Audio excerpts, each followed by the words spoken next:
Are you listening? Damn.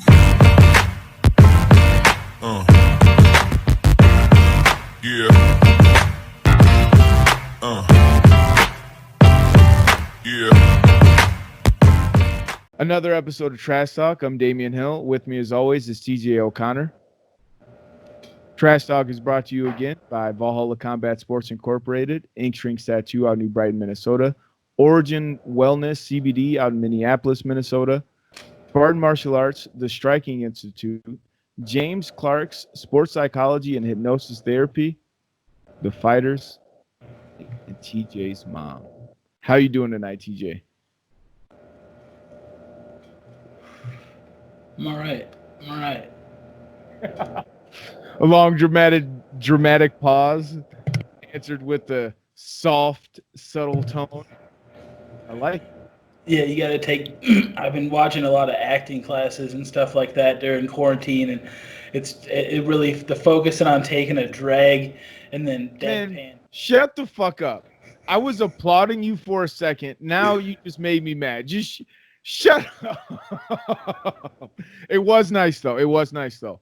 But I guess that's how you feel. shut the fuck up.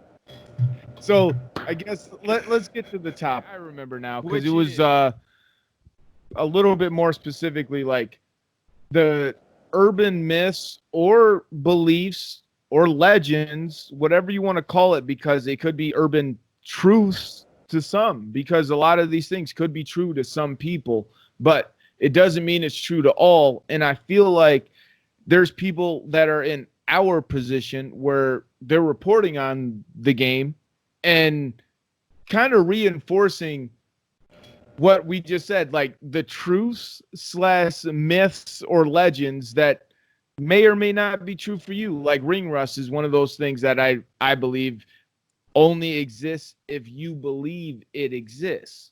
You know what I mean? Like if you've been training, then I mean if ring rust is the thing, you should have shook it off in training, you know? So like why is it still lingering around when you're stepping into the fight?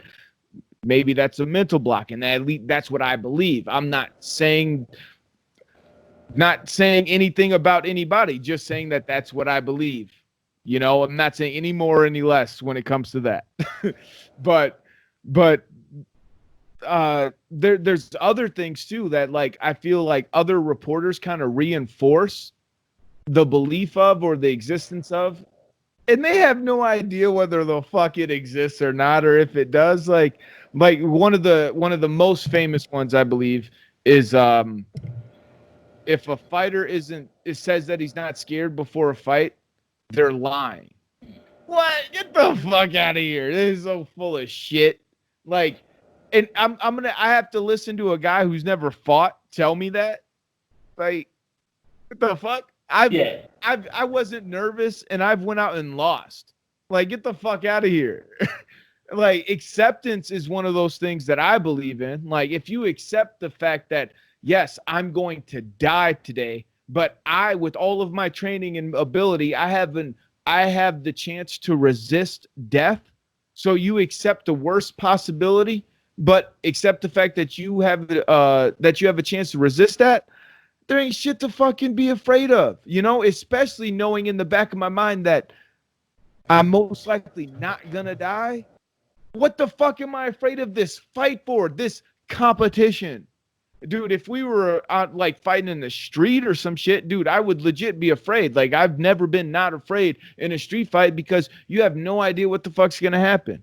Yeah. You know, like it could be just me and you, but we're in the neighborhood and I have no idea that your sister is prepared to come outside with a baseball bat as soon as we're fighting, and she's not even in my fucking head. She would. You know, that's what scares me about street fights. Yeah. I'm afraid to go fight a guy inside of a cage when there's a referee and rules, and I know who it is. I've been training for them. We have the same weight. What? Yeah, What? I mean, it's an odd concept, and I think the biggest fault in the statement is to generalize it as for everybody. I mean, that's like saying, oh, all dogs are friendly. Psh, some dogs are assholes, man. Let's be real. So, I mean, I think it generally comes from, that person putting themselves in the shoes, like, oh man, it'd be nervous. But I mean, I've had fights where I've been nervous before the fight, and I didn't get nervous until my third fight. And I know that sounds crazy. Maybe I was just ignorant being 21, thinking I knew how to fight. But like my first two fights, I swear to God, I just knew it was supposed to happen. It was my third fight. I was in the ring. My opponent's walking to the cage. Was the first time I looked into the crowd. I had the thought, I was like, what the fuck am I doing? And that was the first time it crossed my mind. And I'll preface, like you said, got nervous for that fight, went and won that fight, faced adversity and came through. So it wasn't like it was a mental thing, but I just can speak from my own experience. It took 3 fights for that thought to finally creep in and go, what the fuck am I doing? Dude, okay. So you just brought up another interesting topic another interesting aspect of the same topic, but the being afraid or having fear before a fight, but then having the motivating factor to leading to the win, versus, oh, they're afraid they're gonna lose, because I still to this day see people reporting or saying things, oh, he looked afraid at weigh-ins, I picked the other guy. And it's like, what? Well, one, how do you know if they looked afraid? And then two, how do you know that fear isn't going to translate into something that's going to benefit them? And then two, when they see somebody say like, oh, they looked a little bit nervous, and I feel like he realizes that this is the challenge, this is the acceptance, and he's going to rise to the occasion, like they're on the opposite side of what I had said previously. But that's not a guarantee either. It's like he could actually be just scared. Like not motivated, just scared, like one doesn't mean the other. One, like it, I don't know, like how do these people come to that conclusion? Like let's say if I knew you specifically, which I do, or whatever, right? Like maybe being nervous is a good thing, and maybe being nervous in another situation or for another fight is a bad thing. It's not even the fact that you being nervous for a fight is good. It's just that you being nervous for that fight is good. But the fact that you're nervous for this next one, damn, TJ shouldn't be nervous for this one, and that's about me knowing you. How the fuck is anybody gonna say that? Like as you put it earlier, generalizing about everybody that's competed in this sport or that's competing in this sport, and you've never done it. You don't know if it's true for yourself, let alone every fucking body else. Shut the fuck up. Yeah, I don't know if it's a thing. I think it. I guess this is just my thought. Maybe it's something that comes from like old school WWF days. Like everybody grew up watching WWF. So if a guy looked intimidated, generally, he was supposed to be intimidated. And the thing about it is, in all reality of it, if a guy's had 1, 2, 3 fights, once you've reached 3 or 4 fights, I don't want to hear the nonsense that guy's scared of anything. A guy might be scared going into his first fight. Oh, I got to fight a guy.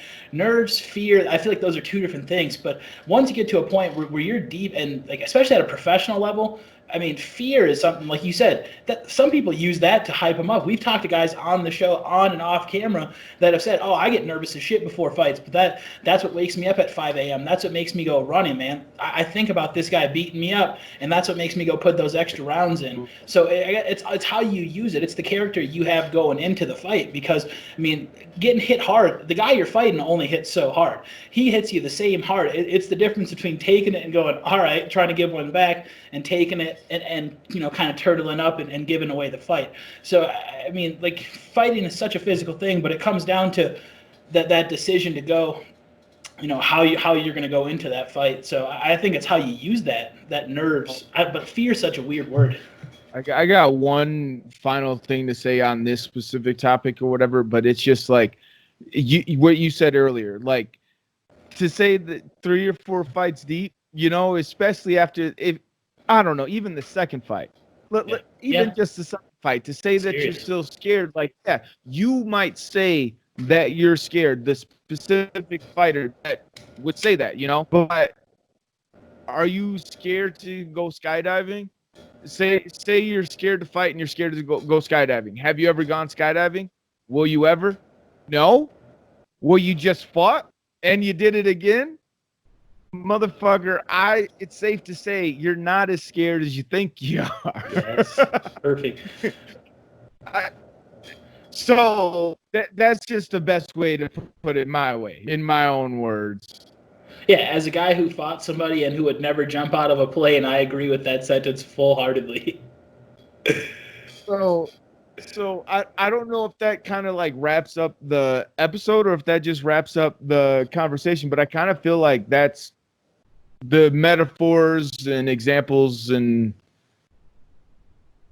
did we use metaphors? I don't know. Fuck Man, it. so many words, and I'm not even sure what half of them mean. No, I'm just kidding. I read the dictionary twice. I had a lot of detention in high school, but yeah, no, I definitely feel like we got the point across, especially talking about how generalizing anything, especially in fighting, is the wrong way to go because it's such an individual game, mentally, physically. Shit, you never know what you're gonna get. It's like life's like MMA is like a box of chocolates. Forrest Gump told me that. Dude, you know, one of my favorite things though is like when somebody says that they're scared before every fight, you know, then if they like, because I've heard fighters and people that I was going against and now getting ready to fight say this and share that quote online. If you say you're not scared, you're lying. And then I called them out on being scared to fight me. And then they'd all deny being scared. No, I'm not scared to fight you. Like, So I feel like because so many people say it too, that so many people are just willing to accept it because they don't want to seem seem fake. Because if everybody believes that to be true and you say it's not true for you, then you're being fake. Or it's so hard to convince people, or you look like you're insecure trying to convince people that you're not actually afraid. You know what I mean? So it's easier just to say, yeah, you know what, I am scared, you know, but at the same time, well, you're not being real. So when I say that you're scared and I try to tell you that you're scared, you deny it. So which is true? Which one is it? It's not both, you know, because when your opponent calls you out on being scared and you're saying, oh, that, you know, you better either accept it or always just say what's on your fucking mind. Like, if you're not scared, don't say you are. You don't have to say that. Yeah. No one is in your fucking shoes. No one is in your head. No one, they wouldn't fucking know. And like how you said it earlier, TJ, how you weren't nervous until your third fight. Like, there might be fights that you are nervous for, and there are other fights that you're not. It doesn't mean anything. It means whatever it means to you. But I mean, to say that you have to say that you're scared or nervous when you're not, you don't have to. You don't. No. And if you are scared or nervous, shit, don't be afraid to say it, you know? Yeah. But no one's gonna fucking hate it. It's just, Yeah. When people have never, I'm sorry, I just hate when people have never done it try to say that as an absolute truth. There's one thing that I know, there's only one absolute truth in fighting, and it's that there are no absolute truths. Mhm. Anything could beat everything, everything beats nothing, and everyone will lose to someone. Man, a wise woman once said, "You ain't got to lie, Craig. You ain't got to lie." Bars. So like this video, subscribe to Trash Talk with Damien and TJ. Don't be a hoe. Are you doing the dramatic pause shit again?